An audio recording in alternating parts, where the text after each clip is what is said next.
bem-vinda novamente, viu, Cris? Hoje o nosso tema é super polêmico e nada melhor do que você para conversar com a gente sobre isso. Aí, super experiente, super atuante numa cidade de praia aí, né? Quem não sabe, a Cris atua em Santa Catarina, em Florianópolis. Então, vamos conversar um pouquinho hoje. Então, nosso tema hoje, Cristina, só para te relembrar, lente de contato, mar e piscina. O que devemos saber? Bem, a pergunta que eu vou te fazer, né? Qual é o problema final da água quando a gente pensa em lente de contato, Cris? Conta pra gente. Então, a gente ouve muito falar mesmo, a água combina com leite, não combina. Então, o problema da água é que a água, ela contém micro-organismos e partículas que podem ser irritativas para o olho e causar infecções. Então, normalmente a gente encontra na água fungos, bactérias, vírus, protozoários, amebas, parasitas. Amebas são protozoários, né? Parasitas e também cloro, outros produtos que podem ser irritativos ao olho. E muitas das vezes esses produtos podem ficar entre a lente e a superfície ocular, também perpetuando ali a presença desses micro-organismos nos olhos e podem causar infecções, irritações. E aí a gente tem o parasita protozoário, aliás, chamado de acantameba, que é uma ameba de vida livre e que ela pode estar na água, no solo, no ar, em vários locais. E mesmo em águas tratadas, ela ainda é resistente. Então, a gente ouve muito falar sobre ela e o risco que ela pode causar à superfície ocular e que ele é potencializado em quem usa lente de contato. Então, e aí é uma coisa que é importante que você até comentou, a questão da água não é só a questão dos micro-organismos, né? Mas os outros componentes também que podem ter na água, né? Então, a gente sempre faz, todo mundo tem receio, tem medo do micro-organismo, mas não é só o micro-organismo em si, né? Como você mesmo citou. E me diz uma coisa, água de mar, água de piscina, água de chuveiro, é tudo igual? Faz mal igual para uma lente de contato? Potencialmente? Então, Cris, tem bastante diferença, né? Se a gente for pensar só no mar, a gente já vai ter diferença no mar aberto, né, de praias limpas, e no mar de água mais parada. Mesmo esse água mais parada, no verão, pior, quando tem muito turista. Por exemplo, aqui em Florianópolis, a gente tem até infecções, aumenta as infecções gastrointestinais. Então, é uma água mais poluída, mais risco. As águas de lagoa, que também são águas paradas, também são mais perigosas. Em relação às piscinas, também existe uma diferença. Piscinas públicas, por exemplo, parques aquáticos, como alguém botou aqui, rios de água doce, tudo isso pode ter realmente os micro-organismos, né? Mas as águas paradas são piores. O rio também, a água acaba se movimentando mais, mas as águas paradas são piores, né? E piscinas públicas, parque aquático, tem muita gente. E até em relação à água da torneira também tem diferença. Eu andei dando uma olhada esses tempos e no Reino Unido tem mais acantamebas do que infecções de acantamebas do que aqui, porque eles têm uma água lá que eles chamam de água dura, que a água tem mais cálcio, e daí essas águas parece que são mais propícias à acantameba. E para cá a gente já tem uma água que eles chamam de água mole. Então até a própria água da torneira, dependendo do local, a gente vai ter uma maior incidência ou não, né? Mesmo dentro do mesmo país também pode mudar, dependendo de vários fatores. Então tem diferença sim, Cris. Quando a gente pensa em infecção, como é que funciona, assim, números, de maneira mais objetiva, para o pessoal entender o risco que existe aí de estar se contaminando com micro-organismo aí, indo para a praia, lavando, usando no chuveiro, alguma coisa assim, com a nossa lente de contato? Então, qual grau que pode ser, assim? Então, isso varia muito do micro-organismo para o outro, né? Eu vou falar, acho que aqui da cantameba, que eu acho que é o que mais circula nas redes sociais, o que mais causa curiosidade. Então, assim, a cantameba, primeiro... Exagerando, né? Vai comer o olho, não sei o que. Isso, é o parasita carnívoro, é essa história mesmo que assusta a população no geral, né? Então, tem duas coisas que a gente tem que pensar. Primeiro, a incidência disso, né? Então, a gente tem uma incidência que varia muito de um lugar para outro, em função de todas essas coisas já que a gente falou. Eu andei dando uma olhada também para trazer aqui para a live. Eu achei um trabalho que reuniu vários trabalhos do mundo todo, mostrando que tem uma diferença de um lugar para outro, mas, por exemplo, no Brasil seria 0,8 nesse trabalho. No Brasil eles avaliaram até 2007, 0,8 por 1 milhão de pessoas. Nos Estados Unidos seria 1, né? Já no Reino Unido é 4, aí eles têm essa justificativa do tipo de água, né? Na Índia, nos países em desenvolvimento, esse número é maior. Na Índia passava a ser 15 por milhão, mas lá eles não associam ao uso de lente de contato. E assim a trauma com pedra, a maioria são agricultores, né? Então agora nos países desenvolvidos acaba sendo mais relacionado à lente, mas a gente vê que ainda é raro. Então a média mundial seria 2,9 por milhão, né? É raro, mas nem por isso a gente não vai se preocupar, porque sim, pode ser grave. Não quer dizer que a água entrou no olho contaminada que a pessoa vai ter uma cantameba e vai ficar cega, né? Então é um conjunto de coisas. Aí falando na severidade do problema. Eu tô com uma lente de contato que ela tem mau uso, então a lente já passou do tempo de descarte, já tem uma superfície que ela pode propiciar a depósitos. Esse depósito pode fazer uma lesão na superfície ocular, daí entra uma água contaminada, aí a pessoa está com uma ceratite bacteriana, uma ceratite por acantameba, ela vai consultar, não é feito diagnóstico, que a gente sabe, né, Cris, é o diagnóstico mais difícil, então não é feito diagnóstico, não é feito tratamento a tempo, aí esse paciente ele ainda pode fazer um transplante de córnea e voltar a enxergar. Então, se ele teve todo esse processo, ele passou pelo transplante de córnea, que não teve sucesso, ou ele não chegou ao transplante de córnea, ele pode realmente perder a visão, né? Mas não é assim. Fatores, né? Não é tipo assim, só porque caiu sem querer já vai ter um caso grave, que vai perder a visão, né? Então, exatamente. Fatores que determinam se vai ter infecção ou não e se vai ser grave ou não, né? Exatamente. Então, sempre que a gente fala isso, a gente fala na importância dos cuidados com a lente e a importância da consulta com o oftalmologista, né? Que vai poder direcionar isso tudo. Então, resumindo, é grave, nem sempre cega, não é porque entrou água contaminada que a pessoa vai contrair a doença e ter uma ceratite, né? É uma sequência de fatores, mas não é que todo paciente vai cegar. E tu pensa que desses 2,9 pessoas por milhão no mundo vão ter a ceratite por acantameba. Depois disso vai ter o tratamento, né? Até alguns que realmente perdem a visão, né? 8, né, que você falou. Oi? No Brasil em si, 0,8. Esse trabalho que mostra. Eu achei um outro trabalho até da Escola Paulista de Medicina que eu achei bem interessante também. Eles pegaram de 1999 a 2019, 10 anos, né? Todas as ceratites infecciosas que tiveram lá. Eu até anotei aqui, 4.810 ceratites, né? Disso, 69,8% foram bactérias no geral, 7,3 foram fungos e 3,5 foi a cantamoeba, né? Então, assim, comparado com os outros, ela é realmente mais rara. Mas não é por isso que a gente não tem que cuidar, né? Os cuidados são importantes porque quando acontece, ela pode ser grave. Inclusive, é algo que a gente sempre preconiza, né? Que a gente chama muita atenção de todo mundo aqui nas nossas lives quem usa lente de contato tem que fazer adaptação com o médico oftalmologista, fazer o acompanhamento da utilização de lente de contato, justamente por ser um processo dinâmico o uso da lente, né?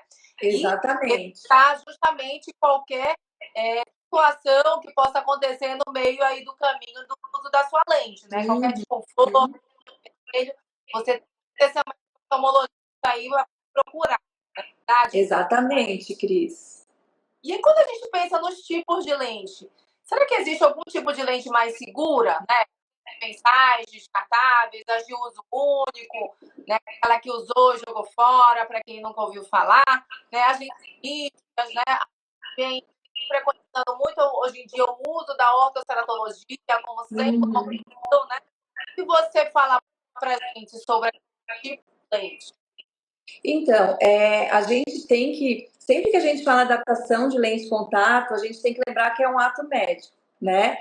E um ato médico, ele é individualizado. Então, a gente tem que avaliar cada paciente, a necessidade dele e as possíveis opções. Então, realmente, a melhor opção hoje Em termos de lente, seriam as lentes de descarte diário, que o paciente coloca, vai para joga fora depois, ou a ortoceratologia, que é melhor ainda, porque a gente trata a miopia e agora a hipermetropia também, né, que está chegando no Brasil, a gente trata durante a noite e durante o dia, então fica livre de correção e a pessoa pode ir à praia sem nenhum tipo de correção, né? Agora sim, eu já vi umas perguntas aqui, pode ou não pode, então, ir à praia de lente, né? O consenso da Academia Americana de Oftalmologia é assim, evitar o contato com a água, né? Não é proibir, é evitar. Então, o que isso quer dizer? Tomar cuidado. A gente tem que pensar que nós temos pacientes, principalmente, né, Cris, a gente que trabalha com lentes complicadas, ceratocone, pós-transplante, pacientes que só enxergam de lente. Então, eles não têm outra alternativa para ir à praia e eles não podem ir à praia de lente de descarte diário, porque não corrige o problema deles, né? Então, como é que nós vamos proibir esse paciente de ir à praia, de ir à piscina, de ter uma vida, né? Uma qualidade de vida? Qualidade. Então, esse paciente, qualidade de vida. Então, esse paciente, ele vai ter um cuidado extremo, ele vai tirar a lente depois, assim, chegar, ele vai desinfetar. Ele tem um acompanhamento nosso contínuo, ele está sempre próximo da gente, né? Então, os meus pacientes, como eu acho que todo mundo que adapta a lente, eles são próximos, eles, qualquer coisa, eles ligam. Ah, irritou o olho, liga para cá, vem aqui, a gente vai olhar. Então, eu aqui nunca tive uma cantameba, eu já fiz transplante, inclusive, em outro serviço, né? Mas nunca tive uma cantameba aqui no consultório. E, normalmente, quando a gente vê esses casos, são realmente casos que não tiveram nenhum tipo de cuidado e a grande maioria não foi adaptado por oftalmologista. Isso é muito importante a gente reforçar. Né, nos pouquíssimos casos que eu já tive a oportunidade de acompanhar, é questão realmente da má adaptação da lente de contato. Assim, que não realizou a lente de contato com o seu médico oftalmologista e que não fez o acompanhamento necessário. Não Exatamente. o momento correto. Uma sucessão de fatores aí contribuem para o acontecimento. Mesmo bacteriana, mesmo fúngica, mesmo os outros tipos de infecção, mas a da cantameba. Com relação ao óculos, à natação, como é que o paciente faz, então? Você aconteceu. Que a gente até tem hoje em dia, né? Para quem não sabe, também aqueles óculos de natação onde é possível botar o grau. Mas, como falou, né? A questão dos pacientes que não melhoram a visão com óculos, né? Então, o paciente pode usar a lente de contato e usar o óculos de natação por cima? Isso, então fica sempre aquela máxima, né? Quando a gente pode evitar, melhor. Então, eu posso fazer um óculos de natação com grau, ok, faz de óculos de natação. Não posso, vai com a lente, coloca o óculos de natação em cima e sempre que chegar em casa, tira a lente, faz a desinfecção, faz acompanhamento com o oftalmologista, né? E, então, assim, não existe proibir, né? Quando a gente fala de ato médico, a gente está vendo o paciente individualizado. A gente não pode ter regras A, B, C e D para todo mundo como se fosse uma receita de bolo. Isso não é medicina. Então, a gente precisa ter o paciente próximo da gente e que entenda realmente quais são os riscos, benefícios e a necessidade mesmo dele. Então, há uma pessoa que usa uma lente estética ou usa uma lente de grau baixo, não faz sentido realmente ela ir para a praia, para a piscina com aquela lente, né? Então, vamos diminuir aí o risco, ok. Agora, quem precisa ir, quem deseja e vai fazer, às vezes, um esporte que precisa, vai com todo cuidado, sabendo dos riscos, dividindo a responsabilidade e fazendo um cuidado depois de limpeza, né, de manutenção dessa lente e um acompanhamento regular com o oftalmologista. E falando em questão de esporte, já que chega as pessoas que utilizam, né, situações com areia, cheias na praia, seja para fazer seu beach tênis, uma recomendação que tu dás aí para o paciente, caso caia areia aí nos olhos, o que fazer naquele momento? Então, todo mundo que anda de lente em qualquer lugar que seja, vai viajar, ou tem que ter um kit, né, junto, um kit com estojo da lente, com líquido de limpeza da lente. Então, caiu areia dentro do olho, tem que retirar essa lente. Primeiro, achar um lugar que possa lavar as mãos, secar as mãos, retirar a lente, limpar a lente com um produto específico para ela, que a gente vai ter sempre no nosso kit ali conosco, e colocar de volta. Às vezes, se é só uma areinha, num beach tênis, um pouquinho, dá para tentar pingar um colírio lubrificante, às vezes aquele grão de areia sai e ok, mas na dúvida, tira, limpa e recoloca. Sempre com os cuidados necessários, né? Outra coisa que a gente sempre discute muito com nossos pacientes, independente de lente de contato, é questão dos danos da luz ultravioleta, né, nossos olhos. Nas lentes de contato, é necessário utilizar um óculos escuro ou não? Então, Cris, tem algumas lentes de contato de alguns laboratórios que elas vêm com proteção ultravioleta.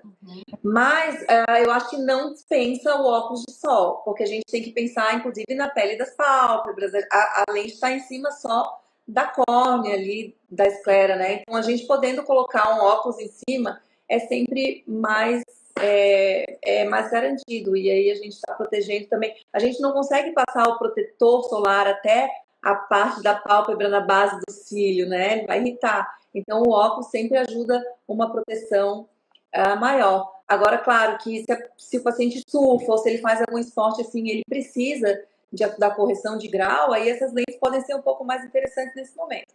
Mas, via de regra, acho que sempre o óculos escuro é bastante bem-vindo. Para que não dá para saber, gente, se na sua lente a olho nu não dá para saber se ela tem ou não, tá? Então, tem que perguntar para o seu médico oftalmologista para ele poder dizer para você se tem ou não. E como a doutora falou, sempre lembrar da pele da pálpebra, né? Que é um dos locais com maior incidência também de lesões dermatológicas cancerígenas. Perfeito, Cris. Então vamos lá, Cris, só para a gente fazer um apanhado geral aí. Quais seriam os cuidados com o uso de lentes de contato na praia?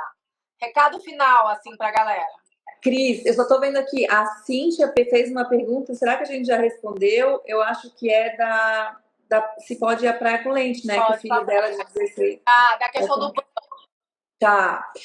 A questão do banho é aquilo que a gente falou, é evitar sempre o contato com a água. Agora, por exemplo, tem situações extremas, né? Por exemplo, eu tô na praia, vou ter que entrar no chuveiro, a pessoa, como a gente falou, depende do óculos, tem chuveiro. Então, a gente, não é o fato de que aquele momento, aquela gota de água que entrou vai, né? A gente evita, mas se tiver, às vezes a situação onde a pessoa tá é muito ruim para tirar a lente e colocar no olho. Então, ela vai ter muito mais chance de infecção se ela tirar a lente naquele momento, né? Mas isso não pode virar rotina. Evitar sempre. Então, vai tomar banho, retira as lentes, toma banho, já faz a desinfecção na lente, coloca de novo, né? Essa é a regra.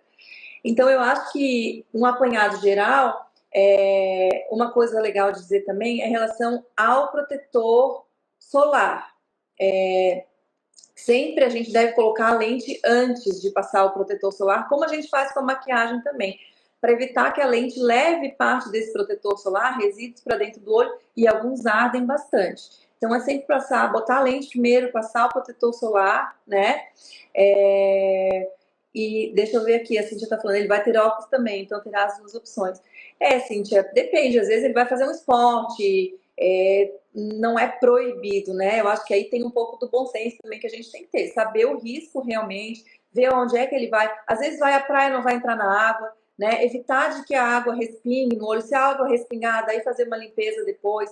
Então não é proibido. A gente fala para evitar, que é mais seguro, mas a gente sabe também que a lente ela traz qualidade de vida, né? Então ela propicia às vezes a realização de um esporte, enfim, a gente tenta aí ser o mais cuidadoso possível.